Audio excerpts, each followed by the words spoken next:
Hi friends, అందరూ బాగున్నారా? ఎలా ఉన్నారు? మాకు వీడియో తీయాలంటే పెద్ద చిక్కు. మాలో మేము వాదన పెడుతుంటాం. విషయం ఏంటంటే, మా ఆవిడ పొద్దున మసాలా రైస్ చేసింది, కమ్మగా తిన్నా. బజారుకి పోయాను, వాటర్ క్యాన్ తీసుకొని, ఒక పెరుగు ప్యాకెట్ తీసుకొని, ఒక కప్పు టీ తాగి వచ్చాను. చాలా బాగా ప్రశాంతంగా అనిపించింది. ఎందుకంటే, పొదుగుకలు ఇంట్లో ఉన్న కూడా కుదరదు. అప్పుడప్పుడు అలా బజార్కి వెళ్ళి రావాలి. కాకపోతే నాకు ఫోన్ వచ్చింది. ఏమొచ్చిందంటే, అన్న షాప్ తీసేసావా అని. నేను షాప్ తీసేసి ఇంచుమించుగా వారం 8 రోజులు 9 రోజులైంది. అదేంటి అన్నట్టుగా దొంగలు పడ్డ 6 నెలల తర్వాత మరుగు తిన్నట్టుగా, "నువ్వు షాప్ తీసేస్తే ఎట్టన్నా? మా హోటల్‌కి ఇబ్బంది" అంటే, "ఎంతమందికి ఇబ్బంది" అన్నా. అంటే, "నేను నీ దగ్గరే చేపిస్తా కదా వర్కు" అని అన్నాడు. "ఒక్కరితో పని నడవదు కదా! ఒక్కరు చేస్తే పని కుదరదు. ఒక్కరితో నడవదు. అందరికీ నలుగురు వస్తేనే కదా షాప్ అనేది రన్నింగ్ అయ్యిద్ది. అందుకని తీసేసా" అని చెప్పాను. "లేదన్నా నువ్వు మళ్ళా షాప్ పెట్టన్నా. నువ్వు పెడితే మళ్ళీ నీ పని నీకు వస్తుంది." 2 సంవత్సరాల నుంచి దాని పని ఇప్పుడు వస్తుందా? మళ్ళా మనం వదిలేసిన పనికి మళ్ళా మళ్ళా వదిలేసిన పని మళ్ళా మనం స్టార్ట్ చేసామంటే మన జీవితంలో భగవంతుడు కూడా మనల్ని క్షమించడు. ఎందుకంటే ఒకతను 5 సంవత్సరాలు కోర్టులో ఏడ్చి వాడి భార్యని విడాకుల కోసం గొడవలు పడి ఈళ్ళు కొట్టుకొని వాళ్ళు కొట్టుకొని 5 సంవత్సరాలు పోరాడారు. పోరాడిన తర్వాత 5 సంవత్సరాల తర్వాత ఏమైందంటే లాస్ట్ ఫైనల్ కేసు ఫైనల్‌కి వచ్చినప్పుడు లాస్ట్‌గా ఒక నిర్ణయం అడిగారనమాట. ఆ చిన్న పాపని చూసి, "నీ కూతురు ఉంది కదా! ఆ కూతురుని చూసినా కూడా నీకు డైవర్స్ తీసుకోవాలంటే చెప్పు, అలాగే ఇస్తామని" చెప్పి కోర్టు వారు అడిగారు. ఇది ఒక కథేనండి. అప్పుడు అతను ఆ పాప డాడీ అంటే దగ్గరికి వచ్చి వాటేసుకుంది తండ్రిని. కరిగిపోయిన తండ్రి, "అయ్యో! నా కూతురు భవిష్యత్తు పాడైపోద్దే నాకు" అని చెప్పి సెంటిమెంట్‌కి లోనై కాసేపు 5 నిమిషాలు మైమరిచిపోయి, "నా భార్య నాకు కావాలి" అన్నాడు.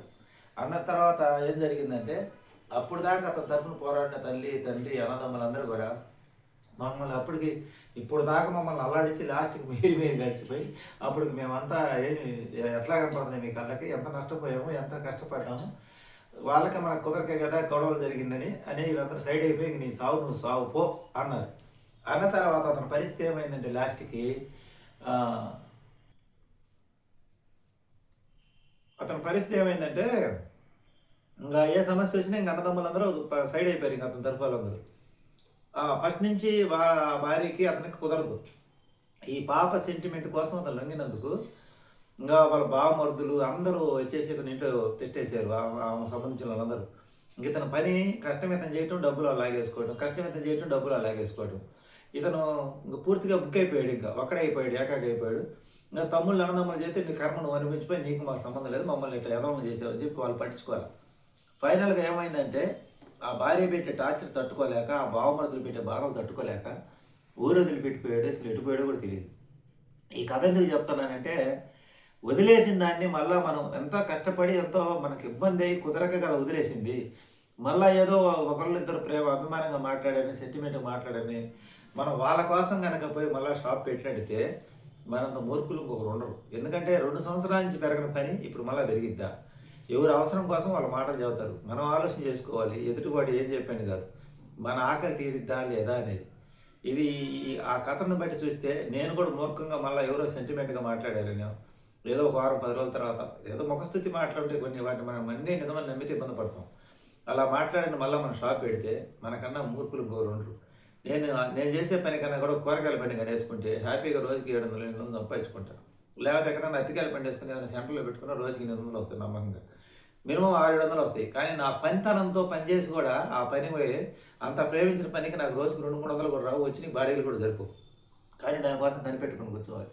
ఇంత కష్టపెట్టి, ఇంత బాధపడి, ఆలోచన చేసి వదిలేసిన పనిని మళ్ళా ఎవరో ఒకళ్ళిద్దరు సెంటిమెంట్‌గా మాట్లాడని చెప్తే మాట్లాడని పెడితే నాకు ఆ భార్య విడాకులయ్యే టైంలో భార్య కావాలని అతని భర్త పరిస్థితి ఏమైందో, ఈసారి నా పరిస్థితి కూడా అయ్యిద్ది. నా కుటుంబ సభ్యులు కూడా తర్వాత ఏమంటారు, "నీ కర్మ నువ్వు అనుభవించు ఇంకా. ఎవరు నిన్ను కాపాడలేరంటారు." అందుకని మీరు చెప్పండి. వదిలేసిన పనిని మళ్ళా దాంట్లో పోవటం రైటా? రాంగా? లేపోతే మనకి ఇది 2 సంవత్సరాలు రాని పని ఇంక పెరిగిద్దా? నేను చేసింది కరెక్ట్ అంటారా?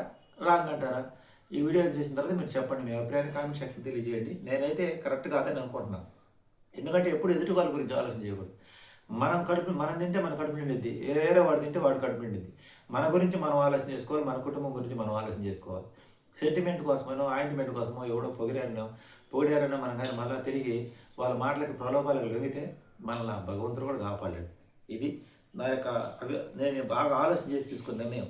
దీంట్లో గట్టిగా నిలబడమంటారా, లేకపోతే మళ్ళా పోయి అదే ఊపిలో పడమంటారా అనేది మీరు కామెంట్ సెక్షన్ తెలపండి.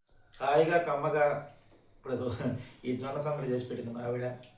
కమ్మగా పప్పు చారు వేసుకుని తింటున్నా, బాగా రుచిగా ఉంది. పొద్దుపడ మసాలా రైస్ చేసి పెట్టింది. ఇట్లా టేస్టీ ఫుడ్ తింటూ ఆరోగ్యాన్ని కాపాడుకుంటే ఇదే చాలు అనేది నాకు అర్థమైపోయింది. ఎందుకంటే సంపాదన లేని పని చేసి అనారోగ్యం పాలయ్యే కన్నా అదే ఊరుకున్నంత ఉత్తమం లేదు, సంగతి తినంత సలదనం లేదు పెద్దలు చెప్తారు. సర్ది కూడా అన్నారు, కానీ నేను మార్చా. ఇట్లా ఆరోగ్యకరమైన ఆహారాన్ని తీసుకొని ప్రశాంతంగా జీవించడం మంచిది అనేది నా అభిప్రాయం. భగవంతుడు అనేది మనకి ఏదో ఒక దారి చూపించాడు, ఒక యూట్యూబ్ అయిన ఒక దారి ఉంది. ఇకపోతే ఇంకా తర్వాత ఫ్యూచర్ ఏంటనేది నిదానంగా ఆలోచన చేసుకోవాలి, తొందరపడి నిర్ణయాలు తీసుకోకూడదు. ఎందుకంటే ఒకసారి పొరపాటు చేస్తే జీవితంలో మళ్ళీ సరిదిద్దుకోవాలి. ఆల్రెడీ ఇంకా లైఫ్ ఇప్పుడు దాకా రిస్క్ పెట్టి ఇక్కడ దాకా వచ్చాను. ఈ వయసులో నేను కానీ పొరపాటు చేశానంటే నన్ను భగవంతుడు కూడా కాపాడు. ఈ వయసులో ఏది చేయకపోయినా సైలెంట్గా ఉన్న ఇబ్బంది లేదు, కానీ ఏదో ఒకటి చేసి నష్టపోయే పనులు కూడా చేయకూడదు. అందరికీ బాయ్. వీడియో నచ్చితే లైక్ చేయడం మటుకు మర్చిపోకండి, సపోర్ట్ చేయండి, సబ్స్క్రైబ్ చేయండి.